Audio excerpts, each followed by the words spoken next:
Buen día, mi nombre es Paola Andrea Oviedo Álvarez, soy estudiante de la especialización en gestión de procesos psicosociales. El día de hoy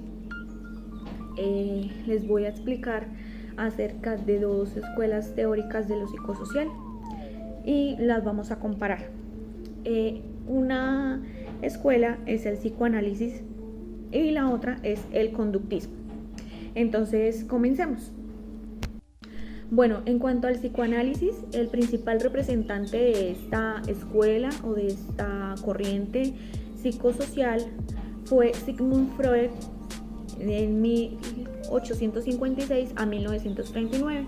Él realizó el desarrollo de su teoría sobre el psiquismo y el tratamiento de las alteraciones. En comparación, en la escuela del conductismo encontramos que Müller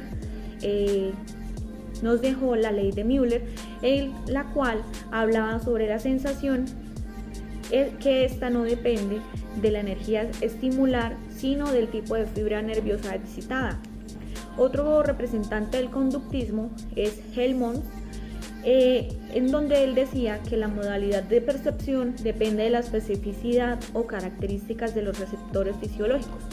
Otro representante de este conductismo era Sechenov, en donde hablaba sobre los reflejos fisiológicos. Él decía que la conducta involuntaria era explicada a través de los reflejos fisiológicos y el fenómeno de inhibición voluntaria. También otro representante de la escuela conductista que encontramos es a Pavlov. Este señor hablaba acerca de los tiempos de secreción psíquica. Él concluyó que el aprendizaje se produce por condicionamiento, es decir, que todo lo que vamos aprendiendo es por una constante de condicionamiento de nuestro entorno. Esto quiere decir que nosotros estamos en constante aprendizaje, pero por todas las cosas que nos rodean. Bueno, en cuanto al psicoanálisis, fue construido como ciencia independiente a finales del siglo XIX y principios del siglo XX. Tiene su propio desarrollo, ortodoxia y cismas. El impacto del psicoanálisis fue en cuanto al lenguaje del hombre de la calle, además de crear y sostener la idea que tenemos del ser humano. En el psicoanálisis encontramos tres niveles. El primero es que es un método de investigación basado en la interpretación de la asociación libre en cuanto a palabras, sueños, actos, fantasías, etc. El segundo es que sirve como un método terapéutico para el tratamiento de los trastornos neuróticos. Y el tercero es que es un conjunto de teorías de psicología y psicopatología. En cuanto al conductismo, el objeto de estudio son los hechos de la conducta. Esto quiere decir las respuestas a cualquier situación en la que nos encontremos. Estos hechos de esta conducta van en función de los elementos precedentes, que son los estímulos, es decir, todas las situaciones positivas o negativas que alteren el estado de ánimo o la conducta del ser humano. También el método del conductismo es el reflejo condicionado, que es el llamado modelo ER. Este modelo permitía el estudio de la conducta a partir de las asociaciones entre estímulos y respuestas, es decir, que cada estímulo iba a tener una respuesta ordenada a ese estímulo que se le daba al ser humano. En cuanto al psicoanálisis, tiene como objeto el inconsciente. Su método es la interpretación de las distintas producciones del sujeto.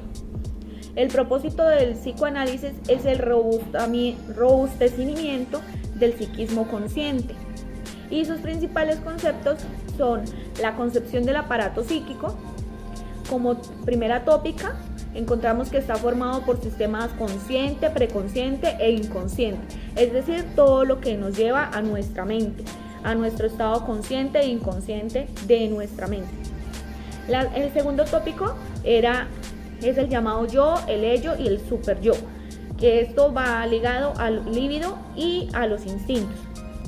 También encontramos que como tratamientos del psicoanálisis existe la catarsis y la asociación libre, que sustituye al hipnotismo.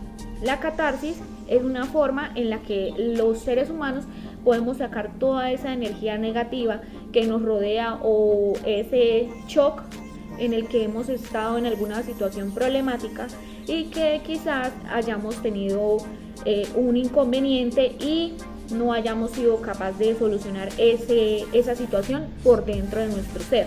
Entonces la catarsis es una forma en la que nosotros podemos, por medio de acciones o palabras, sacar todos esos sentimientos que tenemos en ese instante, y esto permite que vayamos evolucionando y podamos ir eliminando cualquier rastro de situaciones negativas en las que nos hemos visto afectados.